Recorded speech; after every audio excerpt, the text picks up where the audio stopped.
உங்க மீன் வறுவல் சரியா வரலையா? அப்போ இந்த வழிமுறையை பின்பற்றுங்க.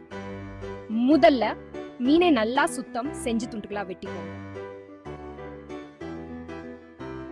ஒரு பாத்திரத்துல மிளகாய்த்தூள் உப்பு சேர்த்து கலக்குங்க. இந்த கலவையை மீன் துண்டுகள் மேல் நல்லா பூசி 30 நிமிடம் ஊற வைக்கணும். இப்போ ஒரு வாணலியில எண்ணெய் ஊற்றி கறிவேப்பிலை சேர்த்து வதக்குங்க.